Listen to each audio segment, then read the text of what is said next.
So we're going to continue with what we were talking about on Friday. Okay. On Friday, we talked about this. If we have an nth degree polynomial, we have n zeros and n factors. Okay. Up until today, we have only been able to find zeros if you are given a zero. Okay. By the end of today, we're going to have a couple tools in our tool belt to where if I give you a polynomial, we can find all the zeros. Okay. Whether we can factor or not. Okay. But first, let's go ahead and go back to the fact that you've already written this down. If we have an imaginary zero, we're always going to have its complex conjugate. Okay. They're always going to come in pairs. Okay. For that reason, will you ever have like a cubic function not cross the x-axis? No. If imaginary zeros have to come in pairs, there can never be three of them together. Okay, either 2 or 4. So there always has to be a real zero in a cubic function. Okay, it's going to have to cross the x-axis. All right, now we will eventually talk about the rational zeros test, which I know you guys are all anxiously waiting. But before we talk about the rational zeros test, I want to talk about this problem right here. So go ahead and write down f of x. And we know that 1 plus 3i is a 0. By the end of this, we're going to find all the zeros.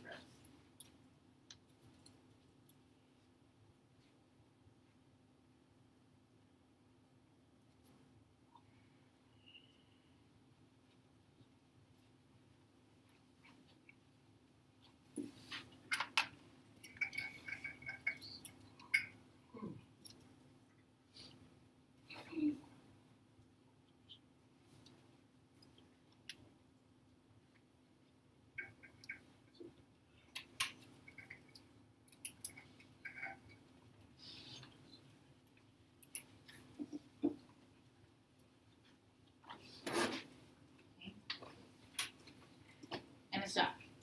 If 1 plus 3i is a 0, do we know anything else?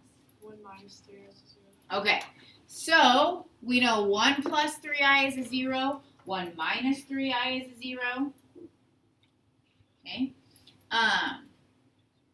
Kaylin, how many zeros will there be total? 4.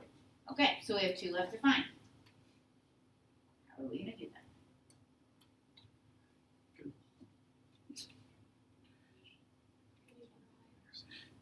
Oh, I'm hearing some division being thrown out there.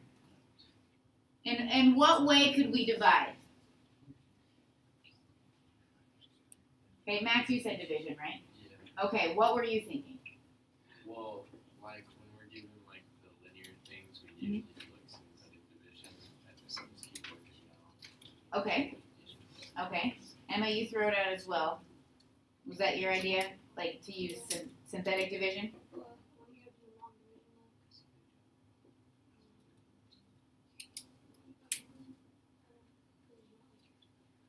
Okay, so you're thinking maybe long division would be better. Yeah, I don't know. You're not sure. But you know we can divide them out somehow.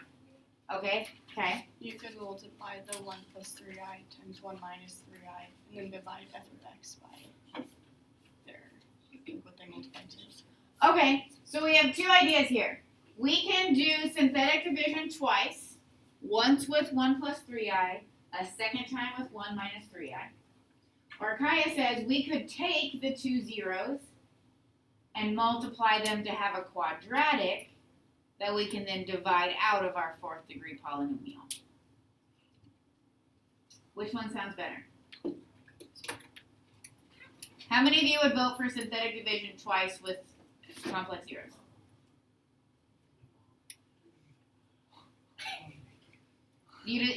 That makes you feel uncomfortable to do synthetic division with the imaginary numbers? I'm just not feeling it. You're not, okay.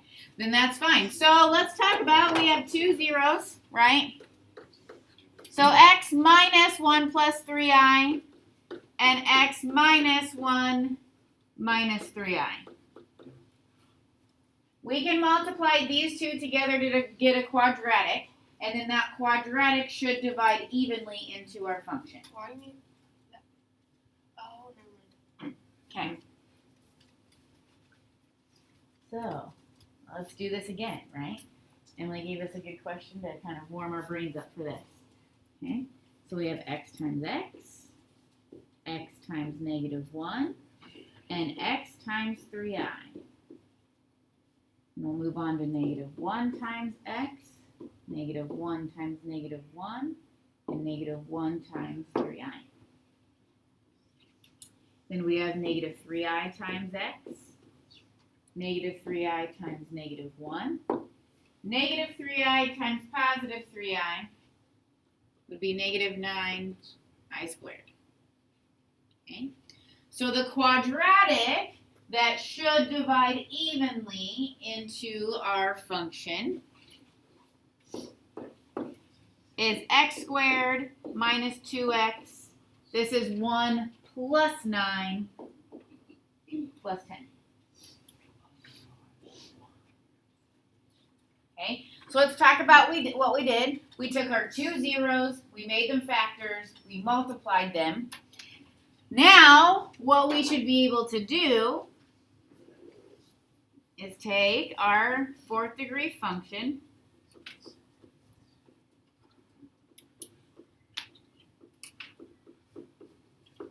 and it should divide nicely by what we just multiplied out.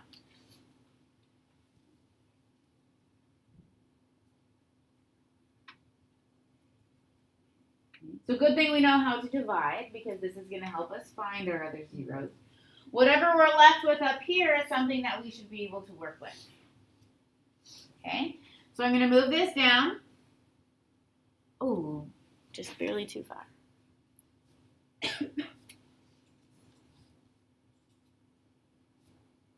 Okay, so let's just kind of go through our division process here. X squared times what is x to the fourth? X squared. Divisor times x squared, x to the fourth, minus 2x cubed, plus 10x squared. Please remember that you're subtracting. Okay. So we're left with negative x cubed minus 4x squared plus 2x. You agree with everything I have up here? Okay. X squared times what is negative x cubed? Negative x. So we have negative x cubed plus 2x squared minus 10x. We're going to subtract. And now we're left with negative 6x squared plus 12x minus 60. You're getting excited, right? We're at the end. Okay. And some of you are seeing the pattern. X squared times what is negative 6x squared? Negative 6. Dallas, what happens when we multiply?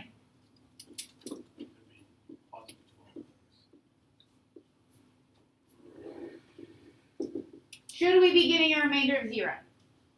Yes, we knew that from the beginning. This should divide evenly. Okay? What we can do is we can take this quotient and we can find the zeros from what we divided out. Okay? And that seems kind of nice, right? X squared minus x minus 6. Okay? X squared minus x minus 6. Okay? Austin, what would that factor out to? X minus 3, x plus 2.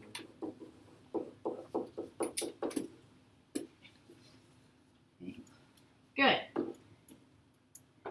So, what we've learned is that f of x has zeros of 1 plus 3i, 1 minus 3i, positive 3, and negative 2.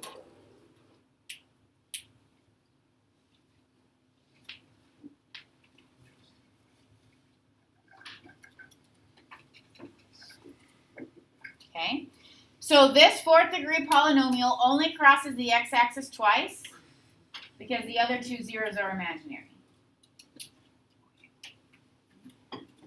All right, let's talk about the good stuff. Oh, she's not here. Thank you. The rational zeros test. You remember the time in Algebra 2 where you had a list of numbers that you had to plug in to try to see if they divided evenly? You remember that? Okay, that's what we're doing. So let's say I give you a polynomial that doesn't factor. You're just going to start testing random numbers to see if they work. Does that seem very efficient? No. It does not seem very efficient. Okay? So what mathematicians discovered is that any rational zero has the form of P over Q. And I'll tell you what P and Q are. But basically what we can do is we can take all of the numbers possible and we can narrow it down to a smaller group of numbers so that we're not just testing things randomly. Okay? We still may have like 12 numbers we have to test, but that's better than infinite numbers we have to test. Don't you agree? Okay? So it gives us a little bit of efficiency here. So every zero is in the form P over Q, where P is a factor of the constant term, and Q is a factor of the leading coefficient.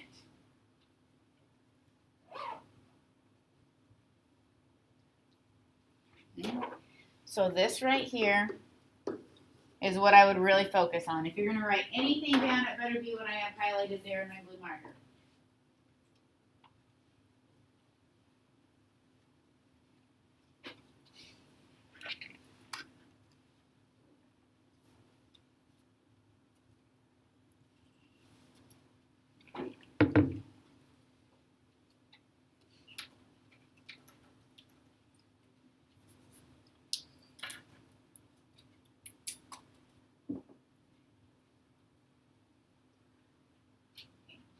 We will go through an example of how to use the rational zeros test.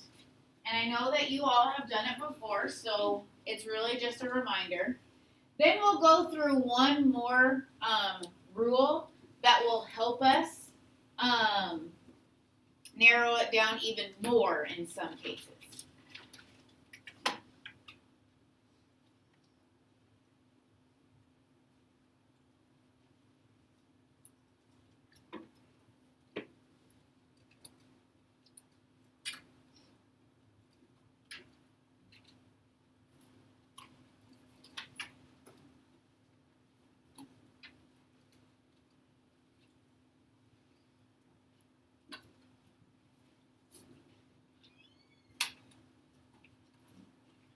While you are still writing, tomorrow we're going to take some time and combine this with like what we did last week, like number 1 on your quiz.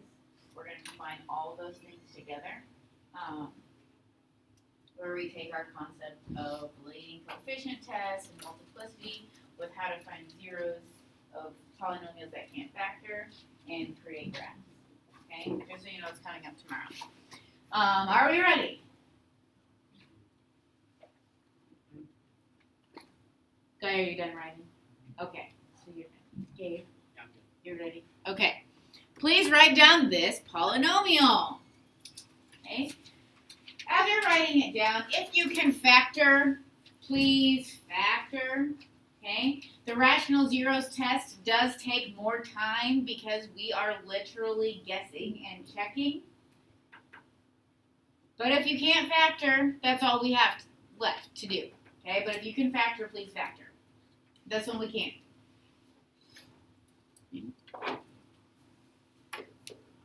So our possible rational zeros have the form P over Q. Okay, where P, we're going to take factors of the constant term. What's our constant term? 3. What are factors of 3?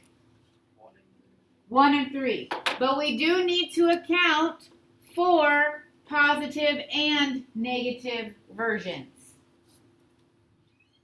Because -1 times -3 is 3. Okay. P over Q, Q, factors of our leading coefficient. I didn't circle that very well.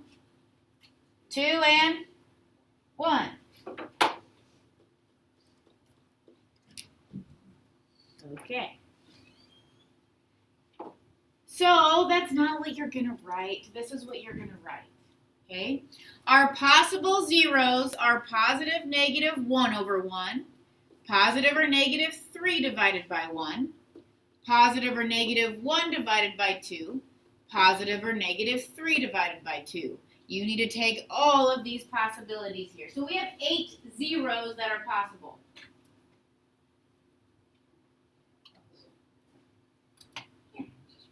Okay?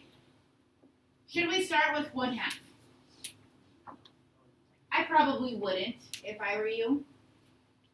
Okay, I also would use pencil.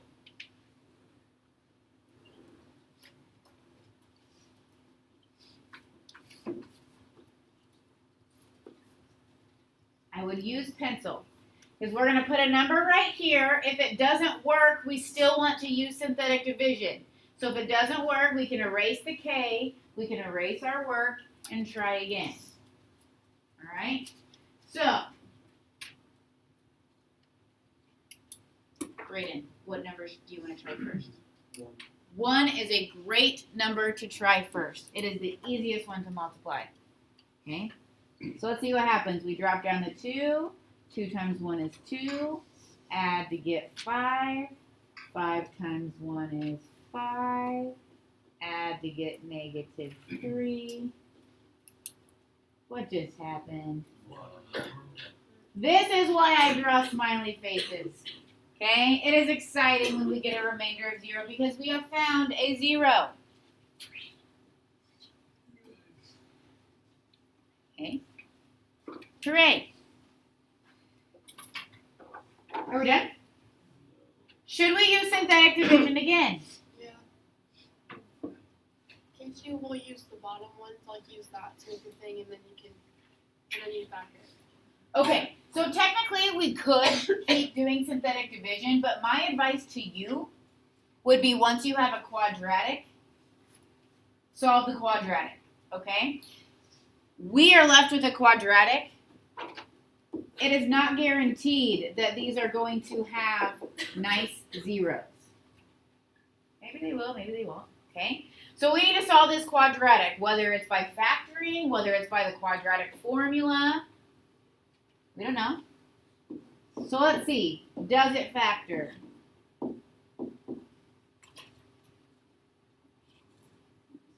think maybe it does. Okay, x Plus 2x minus 1. 2x minus 1, because we get the minus x plus 6x. All right, so that factors. Awesome. So what we know is that our zeros are, well, we already found this one, 1, -3, and positive 1/2. Are those numbers in our list? Yes. So when I said, should we start with 1/2, and you guys are like, we could have, and it would have worked out. We could have tried -3, and it would have worked out. Okay? Now, how often are you going to try your first number and it works out?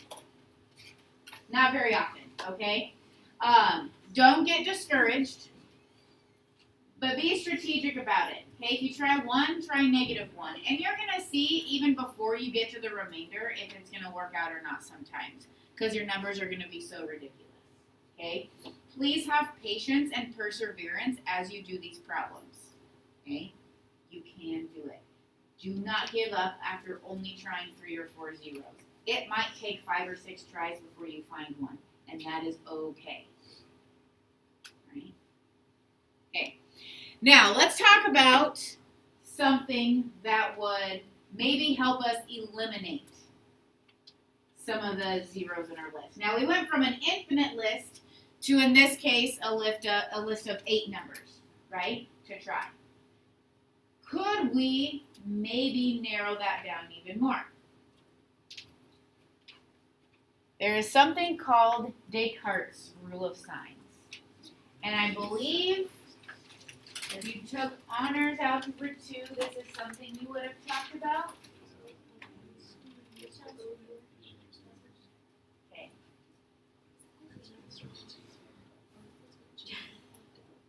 Who doesn't think they've seen this before? Okay.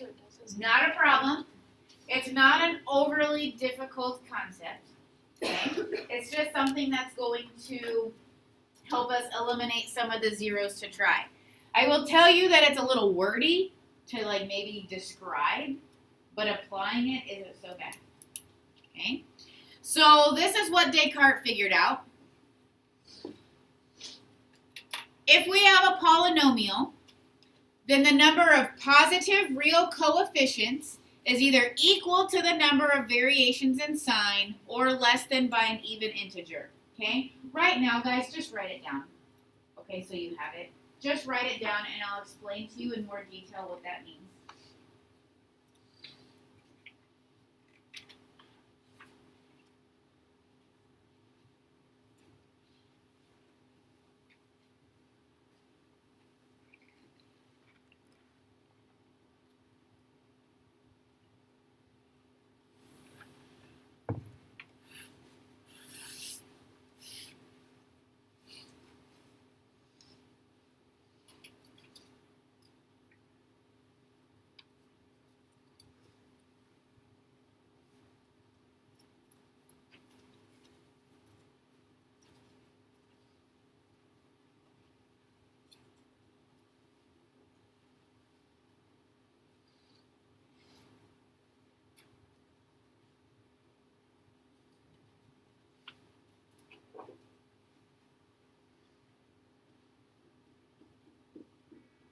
Don't write this down. I'm just going to use it to explain something to you.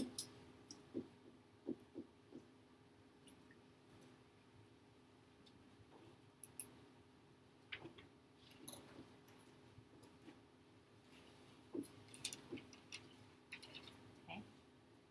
This function that I just randomly made up, okay, when I talk about sign changes, okay, our first term is positive, our second term is positive, our third term is negative, our fourth term is negative.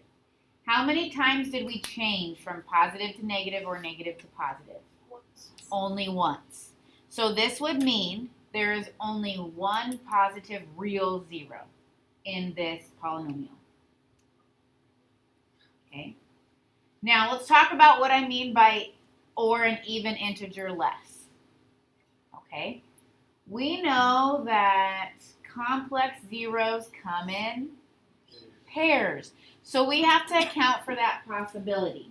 So if there are 3 sign changes, you could have 3 or 1 real zero, because we could have that possibility of a complex conjugate pair. Okay. If you have 2 sign changes, you could have 2 or 0 positive real zeros. Okay? Because they could both be there, they could not. So basically, the number of sign changes that you count, it could be that, or 2 less, or 2 less, or 2 less, etc., etc. Okay? We are going to do the same thing to find negative real zeros, except we're going to look at f of negative x this time. Okay? So f of negative x will tell us how many negative real zeros there are.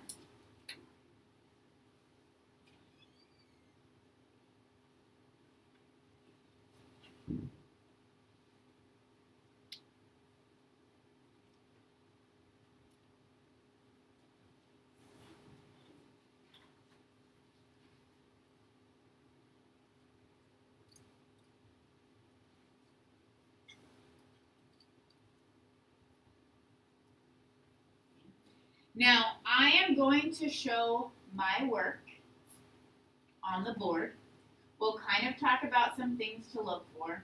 But this is something by the time we get to, let's say, our quiz on Thursday, you might not have to show any work. You can mentally think about the number of sign changes. Okay? Some of you are going to want to show your work for f of negative x. Some of you are going to think about it in your head, and that is fine. Okay? So on the next slide, I'm going to have a polynomial. We're going to talk about the possible rational zeros. Then we're going to talk about Descartes' rule of signs and how those two can be helpful for one another. Okay? Anyone need more time for this slide to write something down? I know it's a lot of writing, and I don't really like that, but I really don't know how else to condense that down. So, last example, please write this down.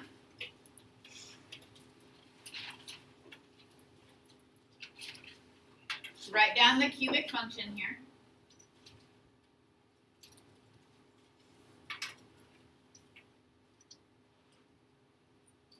I am not sure we're going to have time to solve for every single zero. Okay, there's 3 of them, but we'll at least get as far as we can and talk about how we would finish it out. So first of all, let's just talk about the rational zeros test, okay?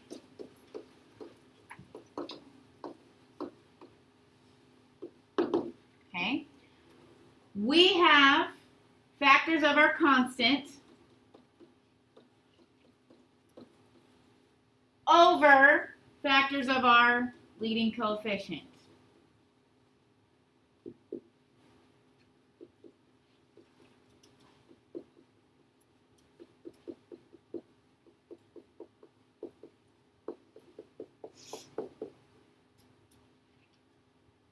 Okay. We have 12 possible zeros that we can test. Okay, it's really not that bad. But Descartes' rule of signs could help us narrow it down more. Okay.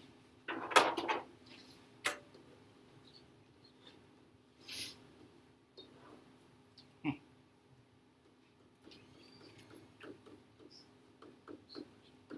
So here we go.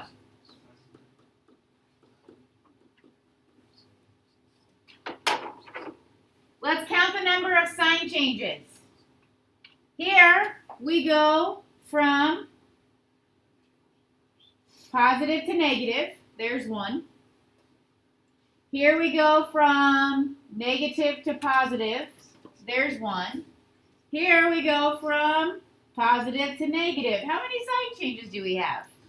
3. So we can describe that we have 3 or 1 positive real 0. Okay, well, we know we're going to have 3 zeros, so that's not super helpful yet. Okay.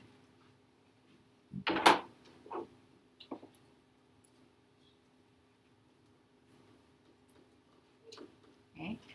Now, this is something that some of you are going to be able to do mentally, but let's talk about it. When we put in a negative x into our function, which terms is it going to affect? The ones with an odd degree, right? Because when we take a negative to an odd power, it's going to change to a negative. But like negative x, the quantity squared, okay, that square doesn't care about the negative. Okay, so here's our, f of negative x function. How many times does the sign change here? It doesn't. This is super helpful. There are no negative real zeros. So our list just went from 12 to 6. Don't try any negative numbers. They're not going to work. Isn't that nice? Yes. Okay. Okay. If, let's say, you got this to be 1, If you found 1, negative 0, don't worry about trying it again. Or any other negative number. It's not going to work. Okay? You can use this to strategically get rid of some zeros. Okay? Couple helpful hints for you. Okay, first of all, your assignment looks kind of strange. I'm asking you to do like 2 problems that look like they're at the end of the assignment. They're the Descartes rule of signs ones. I want you to do those first. Then do all the ones where you have to do the rational zeros test so you can use Descartes to help you. Okay? If you have a 4th degree polynomial, how many times will you have to do synthetic division? Twice. To get it down to a quadratic and then solve the quadratic. If you have a cubic function, synthetic division only once, then you have a quadratic. It is possible that you have a quadratic that cannot factor, especially if it's going to have imaginary zeros. So please be on the lookout for that. You may have to use the quadratic formula. Okay, but that's why we practiced it last Thursday. All right?